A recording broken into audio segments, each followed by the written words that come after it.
Hola, soy Sergio Barrejón. Os doy la bienvenida a Exigencias del Guión, la voz de los guionistas.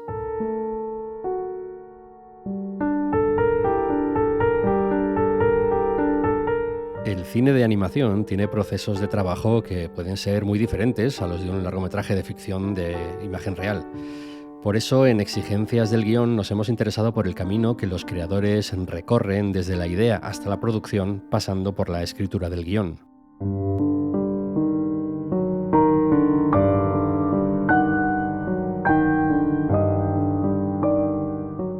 Decorado, película del ganador del Goya Alberto Vázquez, es una comedia de humor negro sobre un ratón de mediana edad que ve su mundo como si fueran decorados de obras de teatro.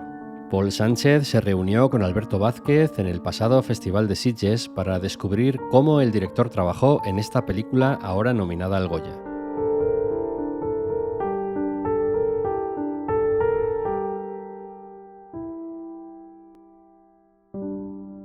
Quería empezar con una frase de la película que dice: el mundo es un decorado perfecto, pero poblado de actores pésimos. ¿De dónde viene esta frase? Porque he leído todo tipo de comentarios sobre esta frase. Esa frase viene de Oscar Wilde y me parecía cuando hicimos el corto, que eso fue en el año 2016, cuando la encontré buscando movidas sobre la palabra decorado y tal, me pareció una frase que representaba perfectamente al corto y ya está, y se coge y se utiliza y ya está. Tampoco no conozco mucho la obra de Oscar Wilde ni nada, pero es lo que tiene ser un ladrón. Bueno, yo no sé si ladrón, pero hombre, como Tarantino, ¿no? Homenajeamos. Que homenajeamos sin robando todo de manera fragante, ¿no? Que es un poco como trabajo yo, ¿no? Con el collage. Trabajo mucho con el collage de ideas, de influencias de un lado para el otro, cosas como muy serias con cosas muy absurdas. Lo mezclo todo y ahí sale. Pues vamos a ver un poquito cómo llegas ahí, cómo se trabaja una película de animación desde guión. Nosotros hablamos mucho de guión. ¿Cómo empiezas a trabajar en el guión? Primero del corto y luego vamos a ir hablando un poquito de la adaptación. ¿Cómo empieza la idea del corto? Bueno, la idea del corto empieza porque yo soy dibujante de cómics. Entonces, ahí era dibujante de cómics, podemos decir. Ahí sobre el año 2012 publico una serie de historias cortas, de gags, de páginas, historias de una página, historias de media página, historias de 2 páginas, ¿no?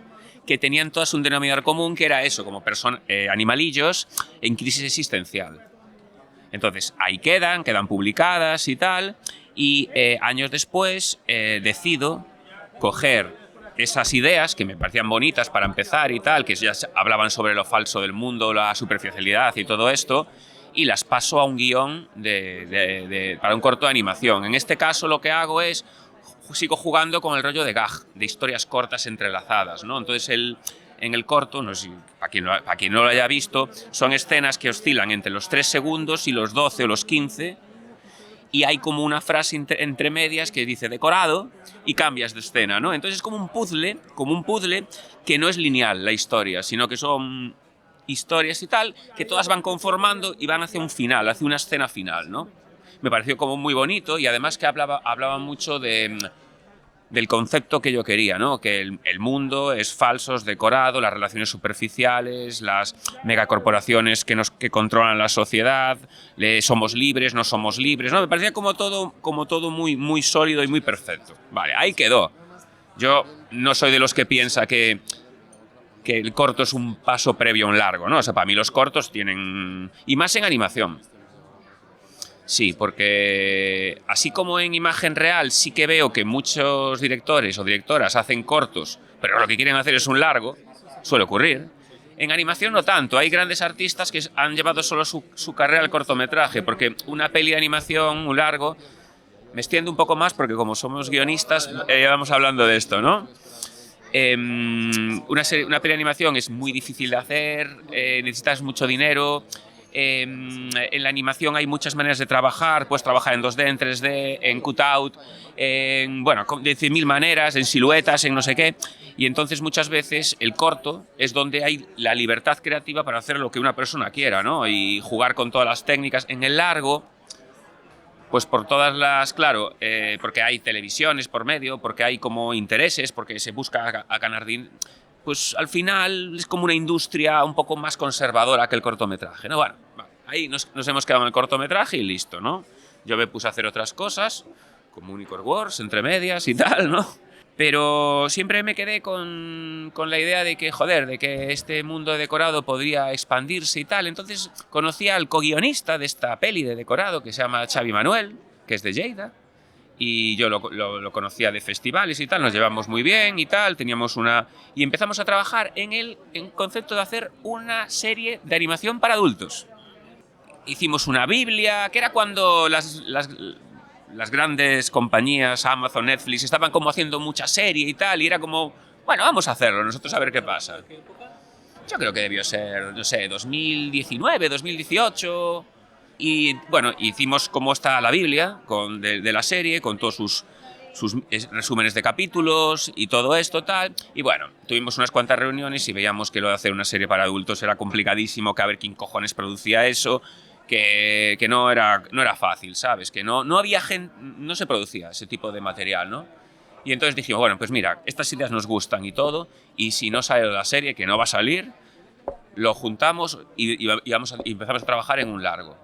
Entonces, bueno, y así empezó a surgir, ¿no? Entonces, claro, partíamos del corto y partíamos de todas las ideas desarrolladas en la serie y había que montar pues, el largo, ¿no? Y que no es lo mismo, porque la narrativa no es la misma, ¿no? Y tal. Cuando empecé a trabajar en la animática de esto, o sea, con el storyboard, que ya lo pasábamos a vídeo... ¿Empiezas esa animática cuando ya tienes el guión terminado o todavía estáis... ¿En qué momento se va produciendo todo esto? Primero teníamos el guión acabado. Bueno, acabado. Todo lo acabado que se puede tener un guión, ya sabes, ¿no? Que los guiones se reescriben todo el rato, ¿no? Digamos que era como la típica, la V7, V6, V5, no recuerdo, da igual. Pero llevábamos como 8 o 9 meses trabajando...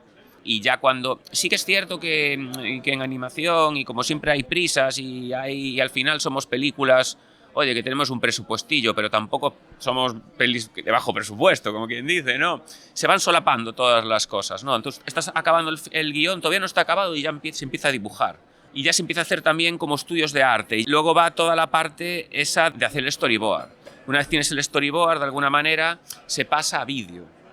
A lo que se llama la animática. En el vídeo ya pones las voces, las pones tú, la música, aunque no sea la final, ¿no? Coges las influencias, ¿no? Ya vas montando, vas cortando y luego esa animática es como ya de ahí no te puedes mover mucho, ¿no? Es un poco diferente que en imagen real, ¿no? O en documental, que tú puedes grabar un montón de horas y luego cortas. Aquí es al revés. Aquí, una vez tienes la animática, hombre, siempre puedes cortar un poco o añadir un poco, pero no puedes mucho porque un minuto de animación cuesta, yo qué sé, no sé, 100.000 euros.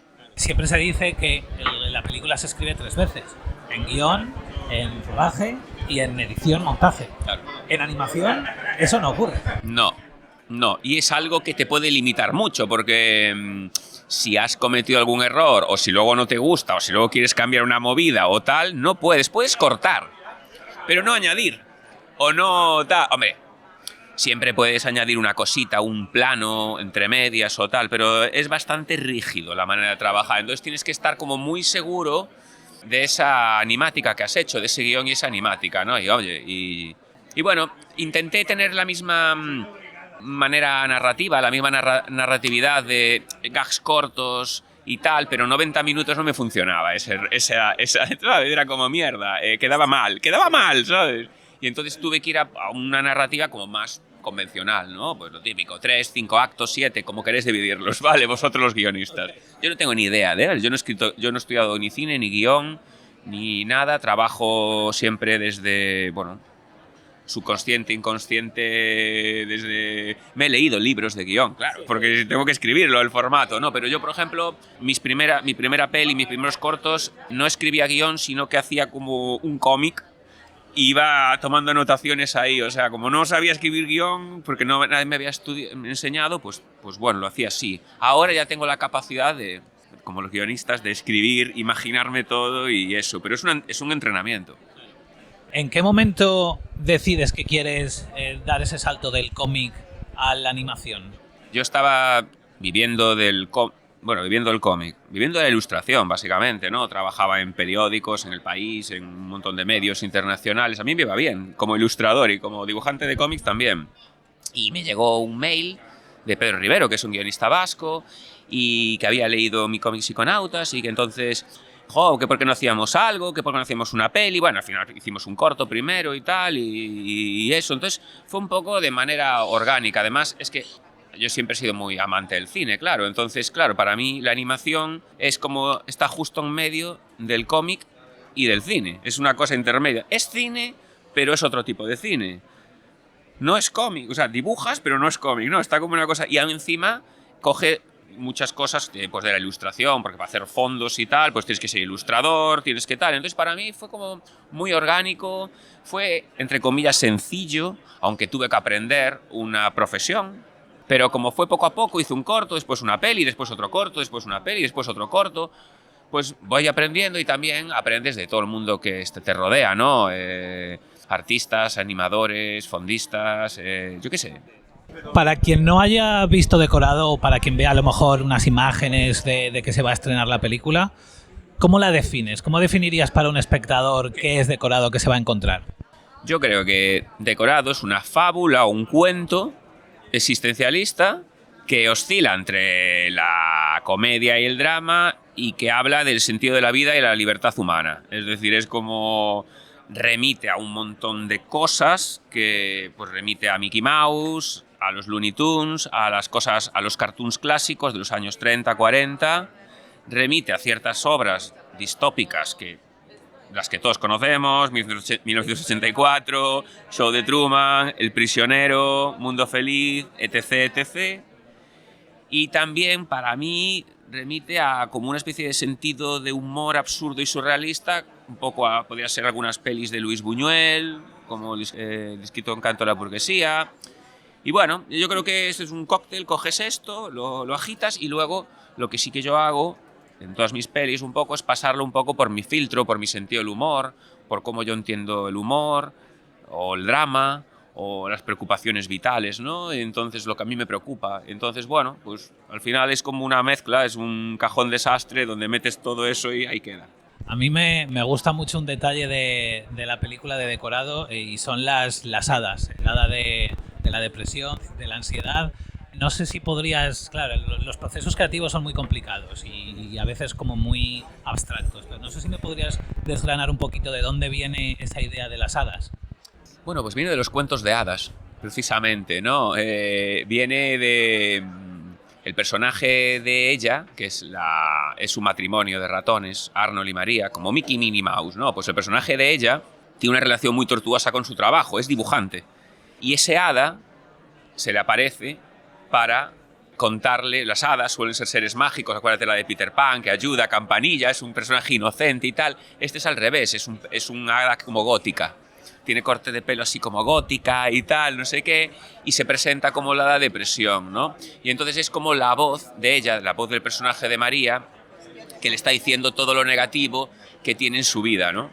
Y me parecía bonita esa idea, ¿no? De que ella tiene un hada para ella sola, ¿no? Además que es que hada cuando aparece alguien, ¡bum!, escapa, ¿no? Solo la ve ella, ¿no?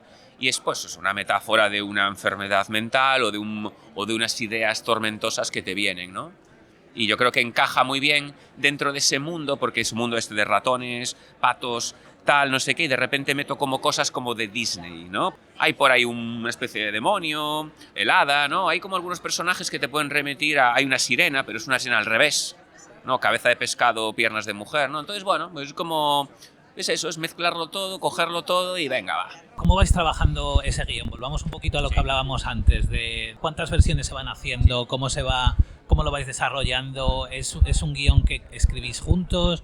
¿Es un guión que haces tú una pasada, luego hace el otra? ¿Cómo es el proceso? Sí, bueno, nosotros tenemos para eso como punto de partida el corto, evidentemente. Entonces es lo que te comenté, que escribimos la serie esa, ¿no? Entonces, para mí fue maravilloso trabajar con Xavi porque él es muy profesional, él es muy... Bueno, pues muy metódico, sabe muchas cosas, ¿no? Y tal. Y a mí me viene bien ese tipo de perfil porque yo soy bastante, bueno, desastre. Yo escribo y tal, no sé qué y tal, y bueno, ¿sabes? Y me gusta trabajar con alguien porque me funciona como si fuese una partida de ping-pong, ¿no? Tú dices una idea, él la coge, le da su opinión, ¿sabes? Me la lanza a mí, yo la vuelvo a ver, la escribimos. Bueno, nosotros lo que hacíamos era 2 o 3 reuniones semanales de, yo qué sé, de 1 hora, así todo por Zoom o por Skype y todo este rollo, ¿no? Y íbamos hablando sobre los problemas que tenía la historia, ¿no? Y cómo solucionarlos. Él me daba muchísimas opciones siempre, ¿no? Era una persona muy abierta. Para mí, yo se lo dije, para mí era como ir al psicólogo de los dibujos animados. O sea, ya yo me sentaba ahí y empezábamos a hablar y empezaba a decirle todas mis preocupaciones y tal, y él siempre pues me daba su visión. Oye, pues creo que esto funciona por esto, esta idea mola y tal. A veces él me decía ideas que a mí no me gustaban, pero otras sí. Bueno, ha sido como, es que no sabría decirte, ha sido como de una manera muy... hablar como un amigo, porque al final somos amigos, nos hemos hecho amigos, ¿no? Nos conocíamos, nos caíamos bien, ahora ya nos hemos hecho amigos. Y ha sido eso, pues una partida de ping-pong y ha sido bonito, porque a veces si trabajas y escribes solo y tal, puedes perder un poco la perspectiva, o también te quedas a veces como sin ideas. Aquí al revés, aquí lo que pasaba es que sobraban las ideas y los conceptos. Al ser 2 y estar ahí espumeando, eso, al principio hablamos de si lo hacíamos con cortes, con gags y tal, pero no funcionaba.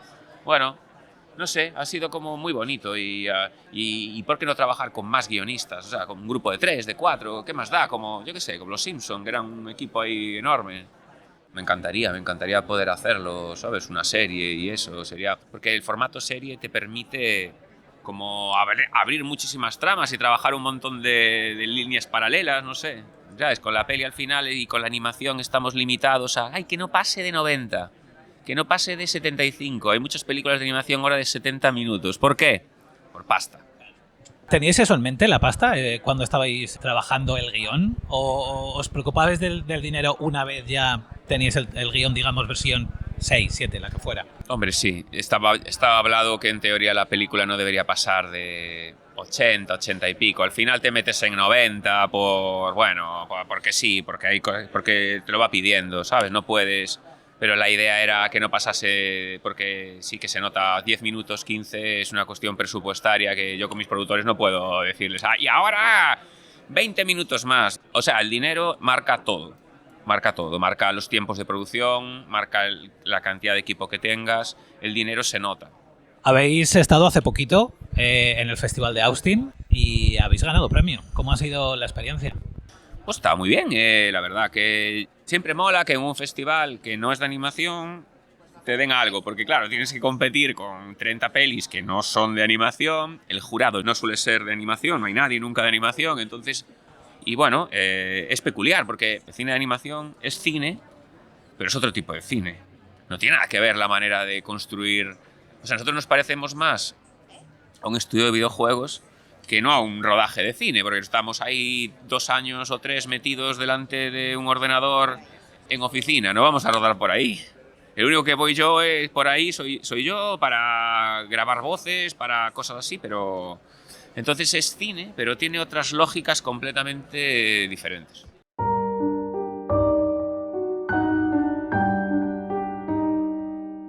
El fantasma de la quinta es un cortometraje de animación que se ha quedado a las puertas de estar nominado a los Oscars, llegando hasta el último corte previo a las nominaciones. Ha ganado además 2 premios Méliès d'Argent, uno de ellos en el pasado Festival de Cine de Sitges, y allí Paul Sánchez se reunió con su director James A. Castillo y su co-guionista Julio Serrano para hablar de los complejos procesos de producción de este cortometraje.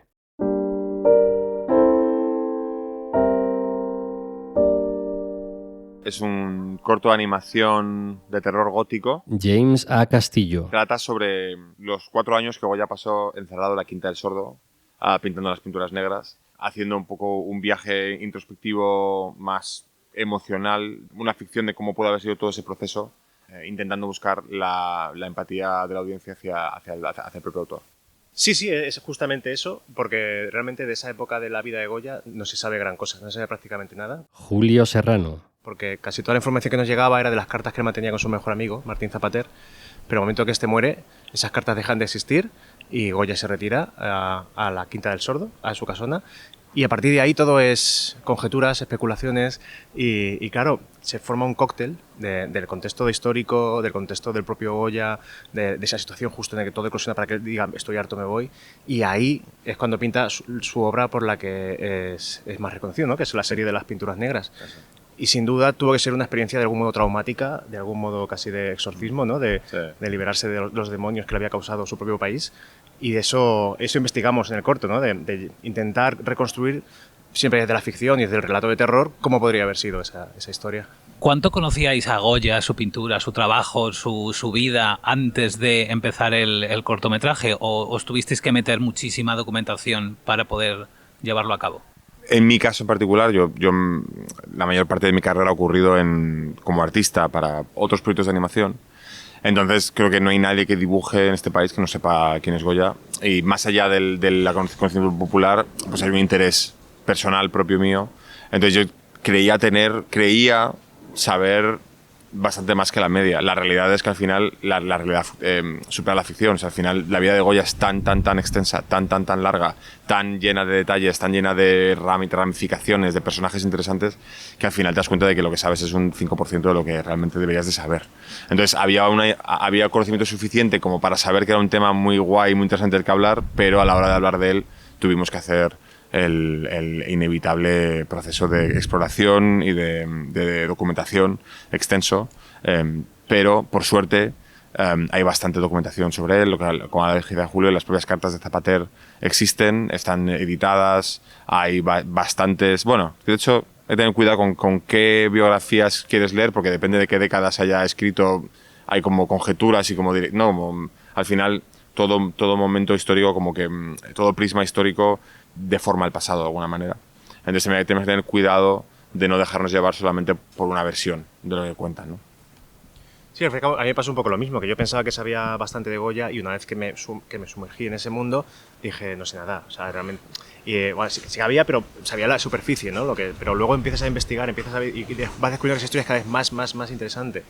Y claro, y tú y yo nos atrapamos muchísimo con la documentación, sí. Leímos muchísimo, comentamos mucho y cada decisión que tomamos, como siempre hay como diferentes puntos de vista, nosotros intentamos hacer la medida de lo que era lo más sensato y lo que pegaba más tanto con la figura histórica de Goya como con su contexto y con el objetivo que también del corto, que era emocionar y conectar con el espectador también, claro. ¿En qué momento surge esta chispa de aquí hay una historia? Creo que el momento clave, real... No, hay una nube durante una serie de meses, hay una especie de cosa amorfa, una idea que realmente crees que sería guay abordar, pero no sabes realmente cómo hacerlo. Y hubo un momento que además era una cuestión de herramientas, de que yo no tenía muy claro qué herramientas utilizar para contar esa historia. Y hubo un momento que una de nuestras referencias clave era, hablábamos antes de terror gótico, fue Edgar Allan Poe y su poema del Cuervo. Y a raíz de esa narrativa de fantasmas gótica, empezó a surgir una estructura que nos permitió realmente entender cómo podíamos contar la historia. Que era la de, vale, pues tenemos la estructura más clásica de casa de fantasmas, ¿no? Donde un individuo llega a una casa en la que hay un fantasma y bueno, lidia con él. Y nos dimos cuenta de que si le dábamos la vuelta y hacíamos de la casa la protagonista y es el inquilino que llega a la casa el que trae consigo los fantasmas y es desde el punto de vista de la casa que contamos historia de fantasmas, ahí había algo interesante, porque nos permitía hablar de Goya sin meternos en el fango de poner voz a propio Goya, nos permitía una relación un poco voyeurística con el propio personaje y que destripaba de cualquier pretensión histórica al personaje, porque la casa no sabe que Goya es Goya, para la casa es un señor mayor y ya está. Entonces, una vez eso, como que esa pieza de dominó como que encajó con las demás, ahí de repente todo empezó a encajar en su sitio. Toda la dirección de arte empezó a tener más sentido, cómo lo podíamos ¿no? Como grabar, qué tipo de cámaras utilizar, qué tipo de películas de referencia. O sea, ese es el típico momento que una idea realmente se clarifica en tu mente y automáticamente a partir de ahí tienes un camino súper claro, ¿no? Al menos en mi caso. Sí, yo creo que la elección de la casa como narradora fue la llave de todo.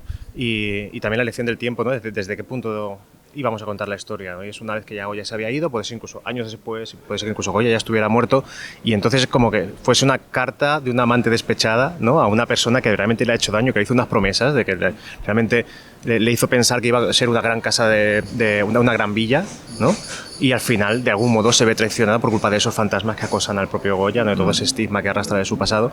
Y entonces la elección de empezar a narrar desde la perspectiva de una carta nos permite primero seguir la emoción a través de la casa del propio Goya, ¿no? Ir conociendo al personaje y cómo contando su historia, y también el entender que sí, que era un artista que ha sido súper importante para la historia de España, pero también era un señor mayor, sordo, enfermo, y cansado de la vida, decepcionado con su país, y que decidió irse a una casa a intentar ser feliz y se vino abajo. Y viudo, con con plombosis, sí. Y con 6 hijos muertos. Sí, Es decir, claro. era un cóctel molotov, ¿no? Emocional. Y claro, tenéis esta idea, la bajáis a tierra, empezáis a ver un poquito ese camino que comentabas de por dónde ir. ¿Cómo bajáis a tierra el proyecto? ¿Vais escribiendo a la vez? ¿Vais empezando a dibujar? ¿Cómo va todo ese proceso creativo?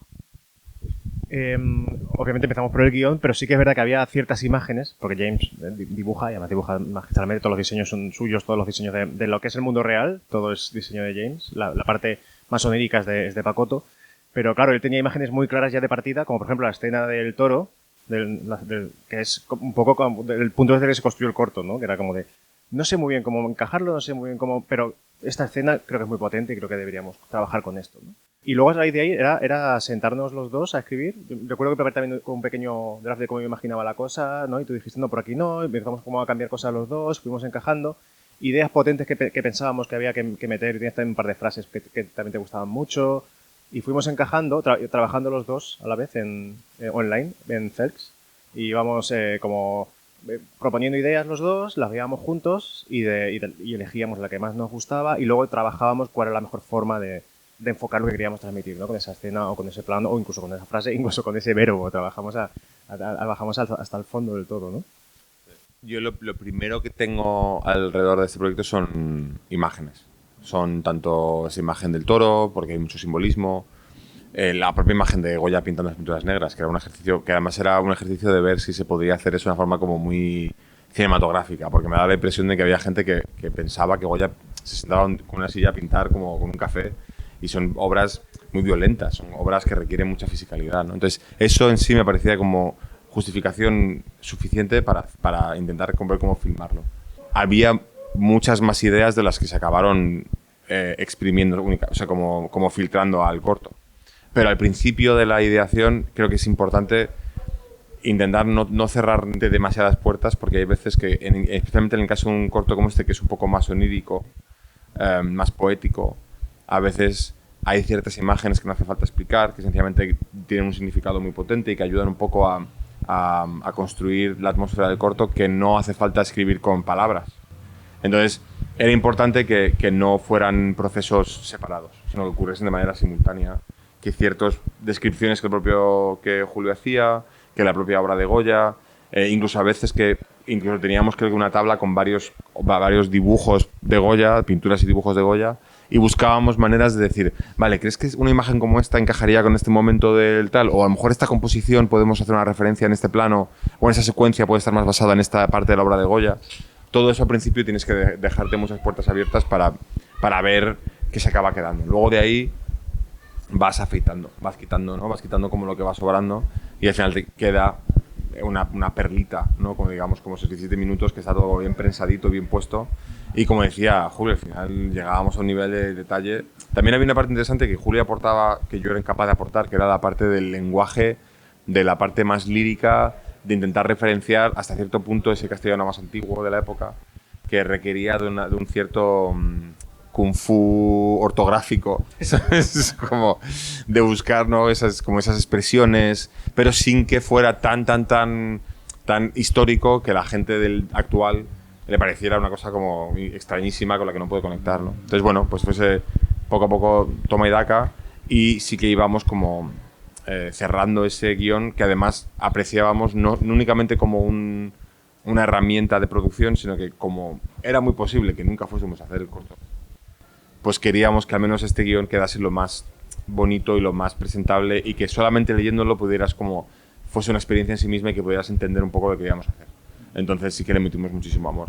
¿La voz en off la teníais planteada como una herramienta desde el principio, o fue algo que surgió a medida que ibais trabajando y dijisteis, nos hace falta una voz en off para...? Desde el principio creo que teníamos bastante claro de que tenía que existir. Hubo conversaciones sobre si quitarla. El problema, y es una cosa que me da... Es complicado. Es que sin voz en off, al final, es muy difícil que el espectador, o digamos como dejas demasiada libertad en la interpretación del espectador, y a veces hace falta un poco acotar por dónde van los tiros. Porque si no, sí que puede quedar como una experiencia demasiado sensorial y que realmente no estás llevándole a ningún lado.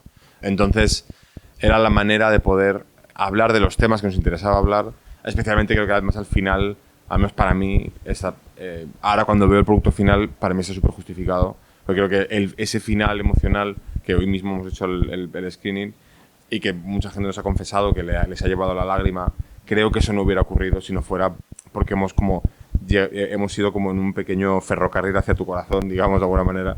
No hubiera pasado igual sin esa voz. Sí que es verdad que barajamos varias opciones para narrador. Pensamos incluso en Locadia, que era la ama de llaves que vivía con Goya. Él no estaba solo realmente en la casa. En el corto da la impresión que sí que hacemos un guiño a que hay más gente en la casa, en un único plano, pero sí que queríamos jugar también con esa idea de aislamiento interior de Goya, ¿no? De sordo, viejo y medio loco.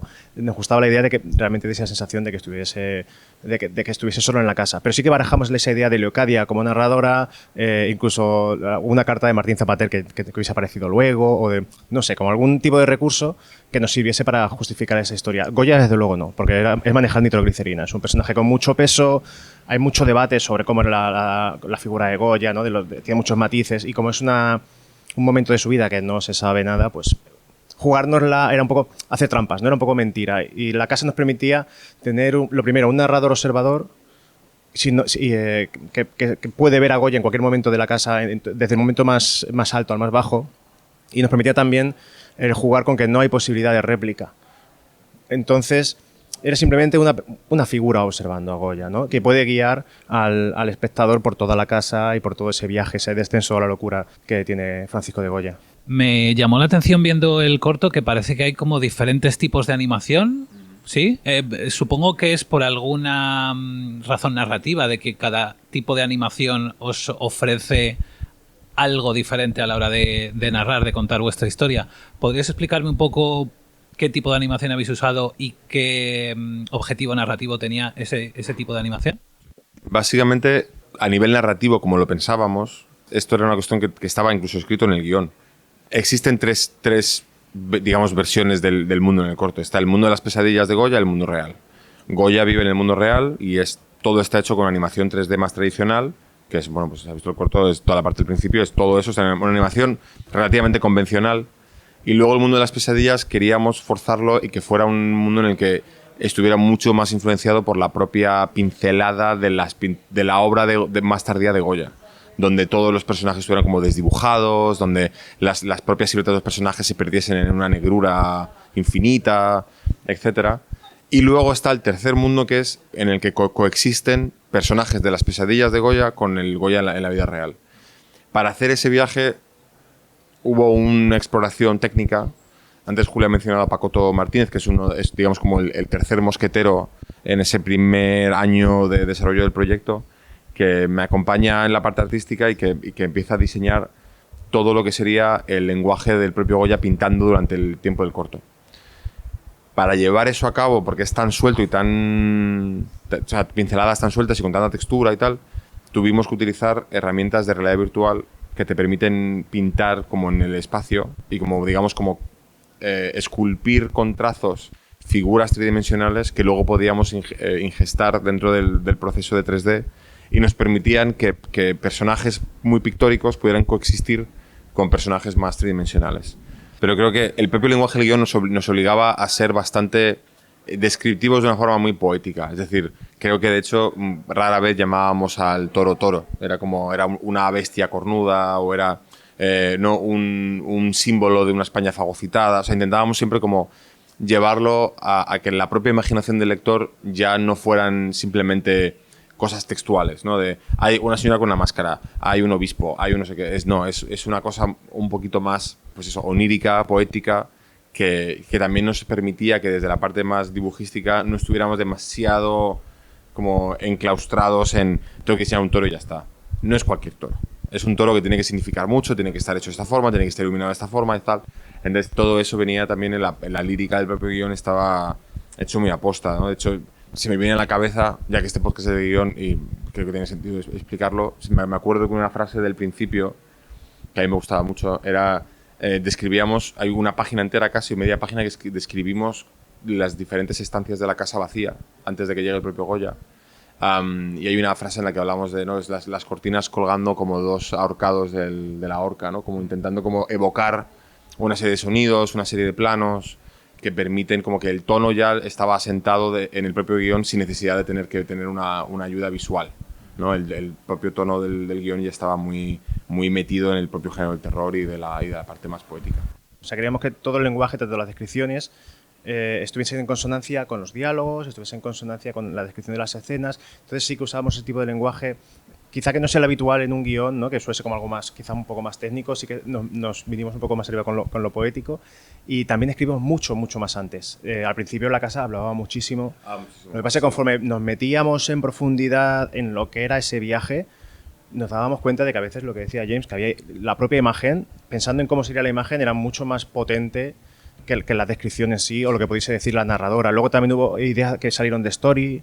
James siempre dejaba libertad a la gente de Story, y de repente haciendo algo muy bueno, como, ostras, qué buena idea, vamos a incluirlo también en el guión, ¿no? Siempre fuimos también ajustando cositas en el guión conforme desde otros departamentos venían con cosas que enriquecían el proyecto, ¿no? Porque al final es como lo importante es la suma de todo, ¿no? Que al final tú tengas ese guión delante y ese proyecto al final, y que todo tenga sentido, sea coherente, y los egos fuera.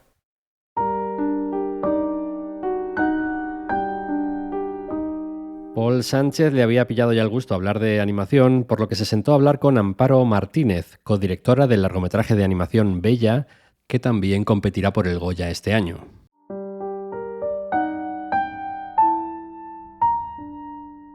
La película empieza con una puerta cerrada. No, el espectador no ve lo que hay al otro lado, pero escuchamos una discusión de pareja. ¿Por qué decidisteis arrancar con esa imagen y cuántas vueltas le disteis al inicio? Bueno, para nosotros era importante sugerir de dónde nace la historia de Bella, nuestra protagonista. Nos parecía mucho más clarificador, fíjate, a través de las voces, ¿no?, de que ella parte de una situación de abandono, ¿no?, de un descuido hacia un menor, de una situación de abandono que es la que la lleva, ¿no?, a meterse de cabeza en una relación tóxica y de maltrato. Pero ese es el germen. El guión ha tenido muchísimas versiones, pero el arranque siempre estuvo claro, la verdad. ¿Cuántas versiones de guión, más o menos? No te lo puedo confesar porque Manuel me mata. Vale, perfecto. La película está basada en la historia real, en una historia real de una mujer que sobrevive a una situación de violencia de género. ¿En qué momento conocéis a la Ana Bella real y cómo fue ese contacto y cómo fue esa experiencia? Sí, pues Ana Bella y Olmo Figueredo coincidieron en una entrega de premios en Sevilla, y bueno, a través de, se contaron cada uno lo que hacían, y Ana Bella le propuso a Olmo que, pues que su fundación quizás podría él hacerle un anuncio. Y entonces Olmo se quedó tan prendado de la historia que le dijo, no, yo creo que aquí hay historia para contar una película. Manuel es socio también fundador de La Claqueta, y a través de ahí pues surgió la idea de hacer la película. Yo cuando estaba viendo la película al principio me preguntaba por qué una película de animación, porque se podía, viendo el arranque, se podía haber hecho perfectamente en imagen real, pero poco a poco fui descubriendo lo que estabais haciendo y lo que planteabais. Se me viene a la cabeza, creo que es la primera bofetada que el personaje de Ponce le da a la protagonista, a Bella. La gota de sangre arranca una escena que ya por sí sola, digamos que justifica la animación, pero no es la única, hay muchas. Háblanos de cómo surge esa idea de crear esas imágenes tan interesantes, tan potentes. Claro, trabajar la película en animación, una temática como la violencia machista, nos permitía romper barreras que nos hubieran hecho más chiquititos, ¿no? En imagen real nos hubieran condenado. Y hay dos razones principales. Una son las ensoñaciones de Bella, que son a través de las que ella identifica su situación de maltrato. Ella en su vida real pues se enamora de un seductor que le ofrece un montón de posibilidades, una vida nueva, pero ese en sus ensoñaciones, en ese inconsciente, donde toma forma la idea de esa cárcel, ¿no? Del maltrato. Y luego la segunda razón principal es que nuestro público objetivo era un público juvenil, es decir, teníamos todo el interés en que esa relación de maltrato llegara a un público de una manera sencilla, o sea, un tema tan complicado, tan complejo, y pensábamos que la animación les iba a llegar más, ¿no? Tratarlo de una manera visual potente. Tengo entendido, me ha parecido entender que la película, además de estar en cines, si escuelas o en alguna asociación la quieren pedir, se puede organizar una proyección. Cuéntame un poquito cómo es esto. Sí, a través de la claqueta, si se ponen en contacto con la productora, la película va acompañada de una unidad didáctica, bueno, para ofrecer la posibilidad a centros educativos, a asociaciones, de ver la película y luego trabajar la unidad didáctica en base a eso, ¿no? A la temática que es pues las relaciones tóxicas, identificar la violencia de género, y en la unidad pues ayuda. Hay una imagen que me gusta mucho ya también hacia el final, bueno, se repite en varias ocasiones, y es que Ponce se convierte en una especie de monstruo con tentáculos. Cuéntame un poquito cómo fue el trabajo de crear estas imágenes. Sí, bueno, Manuel es muy aficionado al cómic y teníamos muchas referencias visuales, ¿no? Para hacer ese salto a lo onírico. Y entonces elegimos las ilustraciones de H.P. Lovecraft, que a él le gustan mucho, y a través de, bueno, esos tentáculos pegajosos, ¿no? Que le hacen que ella no se pueda desprender y que la agarran pues fuertemente. Y entonces elegimos que Ponce tendría que mutar, ¿no? a ese ser fantástico. Tú, si no me equivoco, vienes del mundo de los efectos digitales, ¿verdad? Sí. ¿Cómo ha sido la transición? ¿Te ha ayudado a trabajar en esta película? Entiendo que al ser algo tan visual, supongo que sí. Sí, claro. Vamos, los procesos de postproducción son muy diferentes en imagen real y en animación, pero sí, claro, a la hora de trabajar junto a Hilario Abad, toda la pospo porque primero tenemos un proceso de animática, story, animación de los personajes, y luego se ha trabajado la fotografía. Entonces ahí, claro, es familiar, tengo una dinámica de trabajo de desmembrar planos, ¿no? Porque hemos trabajado plano a plano en la película, no secuencia a secuencia, sino plano a plano.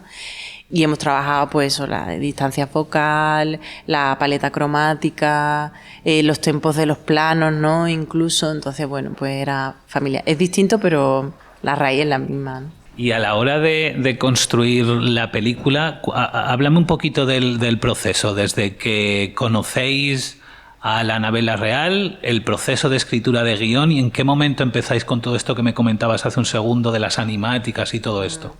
Bueno, Anabella comparte su historia con Manuel H. Martín, que es el codirector, y luego Manuel y Carmen Jiménez, también es guionista de la película. Ellos dos hacen el guión, con muchísimas versiones que no confesaré, y bueno, y ya arman la película. En base a ese guión hacemos el guión técnico, entonces, y le damos cuerpo a la animática. Nosotros no tenemos imagen real, pero adelantamos los tempos de los planos, los tempos de la animación en base a esa animática, y se monta la película entera, pero con bocetos, ¿no? Hecha con bocetos. Y ya esos bocetos los pasamos ya a animación, que se ha hecho con un rigueado, es decir, los personajes tienen un esqueleto básico que hace que la animación sea más dinámica de un plano a otro. Y luego entra en montaje final. O sea, las duraciones que manejamos en el story no son las de montaje final, porque la película la hemos recortado mucho para hacerla más dinámica. Entonces esa sería un poco los tiempos. Entiendo por lo que dices que hay unas cuantas escenas eliminadas. Sí, las hay. ¿Se llegaron a realizar o se cortaron previamente cuando estabais empezando la película? No, igual que en imagen real se rueda muchísimo más de lo que después se monta. Bueno, calculas los tiempos que la película tenga vida, que sea dinámica. Entonces, sí, se trabajaron, se animaron, se iluminaron y todo, pero luego como se dice, se han caído de montaje, ¿no? La película tiene un salto temporal que a mí me llamó la atención porque está aproximadamente a los 3/4 de película y un salto temporal de 6 años. ¿Por qué decidisteis ese salto? ¿Qué os pedía narrativamente la historia? Bueno, es que lo que hace dar el salto en el personaje de Bella a la conciencia de su situación de maltrato son sus hijos. O sea, eso es así en la vida real de Ana Bella, que es el personaje en el que nos inspiramos, y aquí también en la película. Entonces, claro, ellos se conocen muy jóvenes. Entonces, contar todo el proceso hasta que sus hijos son capaces de... Bueno, no lo verbalizan el maltrato, pero sí le hacen ver a ella que sufre... Bueno, cómo ellos perciben a su madre, ¿no? Que es lo que le hace a ella cambiar. Los niños lo perciben, sobre todo la niña, sí. Lo percibe creyendo, entendiendo que su madre se cae continuamente y de hecho llega a dibujarla con un moratón porque se ha caído, y ahí es cuando ella, la protagonista, empieza a darse cuenta. Sí, es a través de la realidad que sus hijos perciben, de la situación de ella. Entonces, claro, necesitábamos que sus hijos ya tuvieran conciencia, ¿no? Para comunicarse con ella, para enseñarles sus dibujos, y entonces por eso. Cuando estáis empezando esas animáticas y todo ese proceso, ¿el guión está ya cerrado o seguís trabajando en guión? Se siguió trabajando porque muchas veces, claro, es animación, tú no tienes un material gráfico. Cuando ya lo ves, quizás simplemente con el boceto, que hay que hacer un ejercicio de imaginación de ese propio acting, ya vas viendo dónde hay que poner más energía en la película.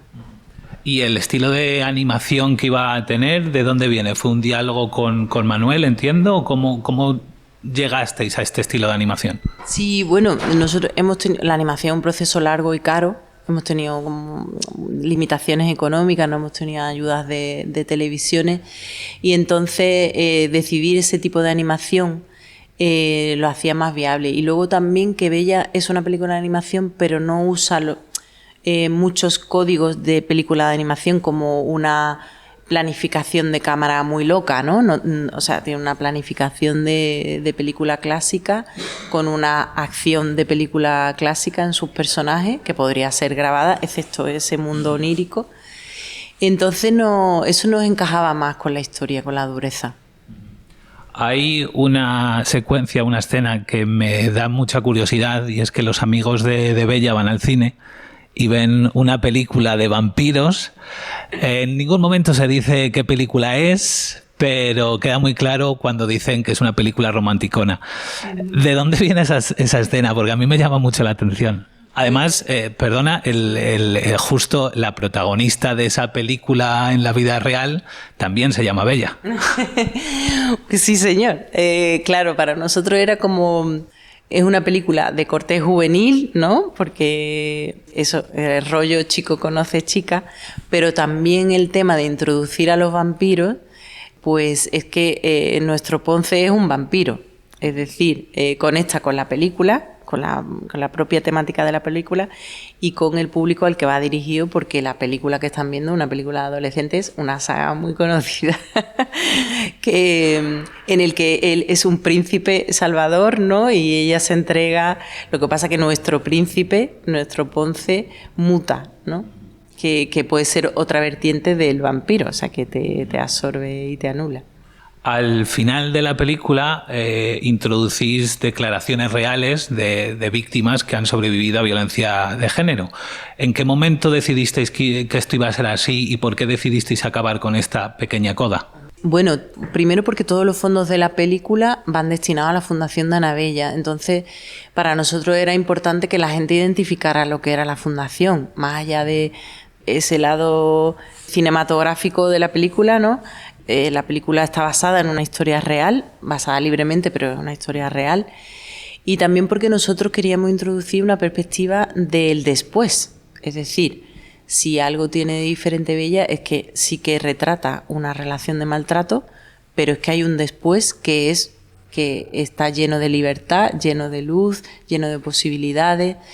Y eso nos lo ha brindado Anabella, su perspectiva. Entonces para nosotros era básico, ¿no? Que es eso, que hay después, que es ese nuevo horizonte y ella lo personifica.